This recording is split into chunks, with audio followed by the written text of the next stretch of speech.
mpanifo mu na mo ka se nsuo to no ante se nsuo to a wo sori ya hu se former for ana meboa ye nimne nti a ya behia mu wa ha na ne tiawa ene se ye dwuma ye de hwe ye busua ye de hwe ye mma ye de hwe ye kuro ena ho atochema na eden na ama ho atochema ni ama ene koko ho atochema eye niema mienu ne edi kan eye kwan a mpanifo bi a ye de omoto ano so omo hwe koko nsem emma yen omototo niema ase eye ne pansam ena edi ya bewie sei ena ne etoso mienu koko buo ewo dwama nso a eno no enye nipa ba ko ne control eno so ati sei hwi abesi fom ena ayesa high sense no me da ase ena edi ya bewie sei na akodrum pempenso a sebio ye kwiafo yamfa ye ntoma mbo aban dia no na ye ngina brane na yanso anu samre ya ne ebekesa anhwa na ye koko no na chese mfaso bia mbaso biem ye nyina nso enim se koko akoyesa agudi e hye koko eson faso wo wiase ne modu yie na wohwe mfasode a afi bia koko eye mo man ya bese 5 years 6 years ni a Ghana yesika no de kwa amanone a na ye hata ejina kwan a ne ye tutu koko ne so ena ma ne yesika sem no aye hata eti se koko jina brane a wo man sika sem so ejina brane na ne akopie mu ne se ukodwa ma so a koko buo a ye ton wo hono no eso ate aba fom a abe difficult say aban ebetimi asoa ekwan a pressure ene eka ede abeto ho no enti no enwa behia say aban ebeteki decision bi a yanda andwenda say ye beteki na yentwa nkosi no se mo bekai a afi mienu atwa mu 2024 ye ba pro ye ba mo na so ene mo bedi nkita ho na ye bebusi ye betoto ma no ebusa am say koko akuafo dem pa ne mo haw because yenum a yenyi wo koko ase no yenim koko problem but afi bia esesa ana meboa ti ye ba mo na so bebusa am na mo so mo de opepa eka no kra kire ye se niama koko ekofom nyina ne se akade ne afudie de ye adwuma no ho aye den emma ne bo so aye den etirimu ntimi ndo mutwa no bae na kakra bi neba ana meboa ne senti no ye digusani ani na ye ne mu di nkomo bi ye ka kira mo se ye hu se akuafo bre a wo mo bre afudie ne bo a eye den a ema akuafo awie se ye nya ye dwuma ne so mfaso no afiri se sika aban kese wodi ma akuafo no mfa ma akuafo because okwa amanone na okoto nkoko na eye sika buburuja na so obu nkompo na ohwe be se mfie nwotwe mfie nkuru ni a ebra ye nuanom be so aban mu no obehwa mfie be se nan omanto koko so wan Ghana mukai free 2017 sa be si 2020 wan Ghana cry afa anto koko so sa mre na koko epagya ne mu ama buo no ediye ewo dwama so nanso no ye nuanom amfa bi anka ho eti me kampanifo a 2020 yesi nkete se ye mpre enough is enough koko akuafo a esa omanimu mfifiri ebre esa omudidi omobre ho ana meboa akuafo fre ye se esa mudidi mu bre ho de a ene ye kok ye soa mu koko ne ye de kwa amanone a sika ye beje na esa ye mamu mudodo na we enema 2020 omo start so omo to so kakra na samre no omo start so omo to so no udi gusani a obo se sika na omo gi afri amanone a na nka ese omo di emudodo bre mo no omo di emu ohanchemu aduasa infa efri ohanchemu aduenu enum ekosi ohanchemu aduasa ena na omo de bre mo 30%, 25 to 30%. Ni yesi ni enua ne say na amben na chese kwiani no ebehwere almost 7,400 afiri so eno kwa ho asem yenka wieye ni ekosi yen so ne say wo mo sign contract ni wieye no cocoa na wo mo antimi amfa cocoa na anko because ye nya sa cocoa no wo mo sign ma ne bro so eti no aban we ba ye no ndc ba ye no na ese ye kopesa cocoa no ne ye de ko cocoa no mo sign 2,600 no ese ye beto won chen 7,000 ne ye de koma omo a ye de omo ka no because ya mfa anko a oman nanim aguase eti cocoa a afi atwa mu ye to ye nyina no 581,000 ye de mu 240,000 akotua sa aka no oman no abokagu eti sa 240,000 e to omo no e wo sa abo we no ye de akotua ka 2,600 ba jo mati oye eti no ye sa de e ka aban abo wo mu e almost 941 million US dollars e ko $1 billion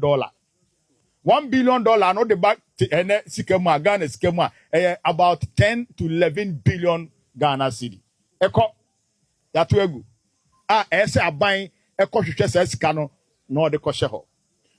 eno koda nchen a sa e ka we yetua ye wieye e ka foforo nso de da ho esi yetua ne edi kan aban we ko no woton koko boda japade nyina omu wo Ghana ha omu office kesi omu cars ne omu niam nyina woton ni nyina e ka wo mo de no sa o ka so wodi kotua wo betua ma still e bi aka there's a 3.9 billion Ghana cedi 2023 mo kai ebra wo mo ye se oman no de kai ntimi ntua nti ye ko bankrupt eti yenye haircut na amanfo pensioner fo sika yen kate so na yen pushi bi nkwa anim eti yesi etua we na yesi ntimi ntua o ye de beko next 2 years mo kai sa DDUP no mo ye no na sa mere no cocoa board akobo besia e wo bond market ni e friend cocoa bills bebru be se 10 billion Ghana cedi omu ntimi ntua eti omu shift sa 10 billion free 2023 e de be se 2025 eno no so John Mahama say tua aka ho last year amount na ye due a say tua 4 billion ba jo mati ase eti sa aka ne so da ho cocoa rose yes ye afi bia ye twa sika 400 million cocoa board twa 400 million so the be cocoa rose ye nuanu ma na omu wa ba mu hwe Ghana fo anim e ma afi baako cocoa contracts nko omu ma ye in fact afi mienu cocoa contracts omu ma ye ukabo ma 26 billion sika ye twa to wa afi bia no se ye de no na etua sa aka na ye behia 40 years to 45 years and ye betua sa aka na wie enya bro and also da ho last year esi etua eno koda nchen a cocoa sacks cocoa de bottom ye de ya na meboa eti no cocoa board omo plan ni say enfie miensa bia no omo order cocoa sack no say de be ya betimi ayi so no season we ni next season no eti asa na ebedu 3rd year season ni asa order foforo sa na ye run cocoa board na yenim ni esi ye ebe se enfie num a etwam 2021 cocoa bottle cocoa board for toye wo mo to cocoa bottle a Ghana betimi ayi so no be 6 years and omo be yi gu warehouse na omo anja no ha 2022 and omo sa crack cocoa bottle foforo eba bedru habo no omo si oye obi wo hoda de ntie nsi habo ye ready ani akoyi 2023 no omo sa crack foforo 2024 no omo sa crack foforo osi yi eno nye enough eka 4 days a ye beto aba and omo sa sign another contract $48 million say en san koto cocoa bottle no bi sa enka ho menemo kase ye ba ye sa cocoa bottle na omo to 2021 no na egu warehouse no eno abi na use last year eno abi na ebe use this year menemo kase aka 94,000 bills egu warehouse why ebe use ne omo imported from 2022 2023 2024 aka hawo ye ntimi yi ese John Mahama ese tua sa aka no eti se wo hwe eka ya ya bo nyina ama cocoa board me no ka say na sa wo kodwa ma so say wo ton a obi aponto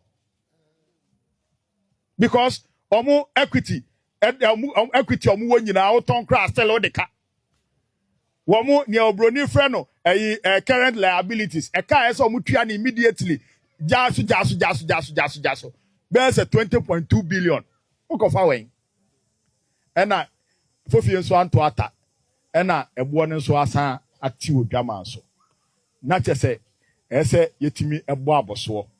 na yebesere mo se de ebe ya yenyina no yebetimi ehu problem ewo ho no mo ne ehu kwan a yenyina ebesoso yemu nkakra na abaya somwa free last year na started ye na ebesi 4200 ene maybe radio so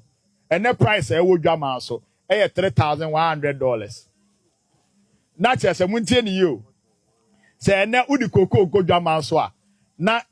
dollar no ye tono 10 cedi 25 pesos or 10 cedi 50 pesos udi koko dwama so a 1 ton bia no ubenya be se 31,000 Ghana cedi 31,000 Ghana cedi. It is 31,000 Ghana cedi. Na sabio ode 1 ton ko na o ton boto abeto na hen. Pin a yesi from a nyina ne se moto aba mayen na yeba aba abandwa ne so a koko sika ekwa akwaje wo dwama so no yeba mamu ehanchemu aduoso. Na nyame ncha de e na odom yen e na afimienu a afi atwa mu yi wodom yen ne yeba abem yeba abem esan se President Mahama ene NDC aban pese ye de nukuredie eye adwuma na sabio yem pese ye be ye ho aboa kokone ni ebekọ atifi akoru nsuo ni aba anafo abebusa se hwan ne hono no nti no nsem a ye kan ye nyina ye de gu akwa mu se ye be ye adwuma na last year 3rd August ene ye announce cocoa price foforo kra se mo kai na 3rd August ni ekosi ye nie ansa ne ye beba abemu no na cocoa no ekoye koduru $10,000 ewo dwama nso $10,000 no ota 1 ton bi a $10,000 samre no na Ghana sika no o de koto dollar unya 16 cedis na de ato dollar baako eti samre no si ye ton 1 ton of cocoa aban no enya 160,000 Ghana cedi eye titi sika no 1.6 billion 1 ton baako bia de ti no se aban ni ye na dwen se na nka obetua cocoa kuani no 70% a o calculate ohanchemu adioso ewo sa 1.6 billion mu a na ka obenya 900 million a eye sisi sika no 90,000 Ghana cocoa ton bia no boto edunsia na wo mara ameboa eti uche 90,000 mu we edunsia ahe na ka obenya na ka sika buburuja wenya kra no unya be se 8,000 ana 7,000 ye kaya samre no na aban ni etua mo 3,000 eti musika no mo fadi na etwamu be se 4,000 Ghana eti uton bag ba ku bia ye a eti ha 2023 ye ton cocoa 2024 ye ton cocoa bag bia uton ye no hwiri sika bebro 4,000 Ghana cedi sika ne ye de yeden eko hefa me kire o sa sika na wo hwiri ye no na ye kae na o ma fa ma on ye ba ye no ye beduru abemu no na cocoa no so atie fi 10,000 na ba 7,200 ba esa sa ni ahyem bo se ye betuo hanchemu aduoso ni nti no ye de ose ye oyo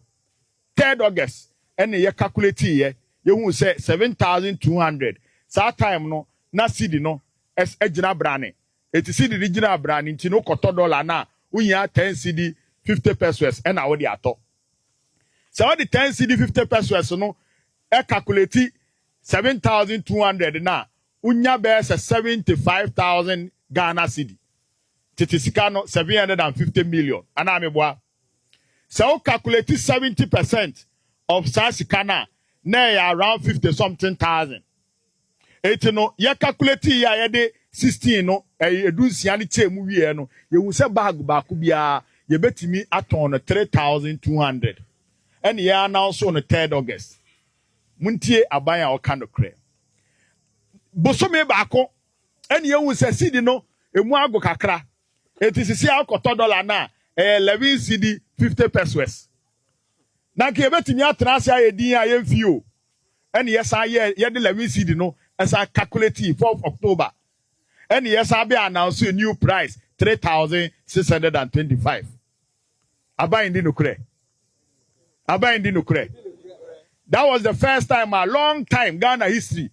ya start cocoa season near announce price near who say a opportunity aba near announce price for said the be kosoro now we any announce October 4th October 3,625 ni wiye ene ye nim ne fofie antoata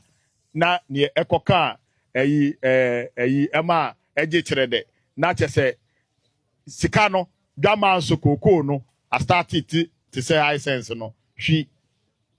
etini free 4th October ekosi 30th October na koko bo no dwama so a free 7,200 abedu 5,800 na sika atie free so ebe say almost $1,400 ba cho mu tie ni ye pa boso me ba akopɛ o eso samne ne ya announce price na wie ni ya start to koko no eti ye to ne sa ne ya to sa abo na free samne na ebesi na otwemienu ni samne no mu nyina na koko bo no ba fam o e free 7,000 aba beduru 4,200 eni ye hu se e ka aban ebo wo ho no ye to koko no sa abo no sika aban ne hwere no si ye koso ne ye ne saa afia ebesim koko season ye ntimi nto koko ye nim so se esan se bo na ba fam ti no koko na ye to wo nsem ni nyina ye di kodwa man so a wo mo mpese wo be ma ye saa 7,002 no omo se ebo no wo fam ti saa ne ye beto no eti wato mato koko afiri wo 7,200 per ton dollars per ton. That is 3,625 no. Na me di kodwa man so a na omo se omo ma me saa omo be ma me 4,000 a me ton a na chese ya boka sei buburuja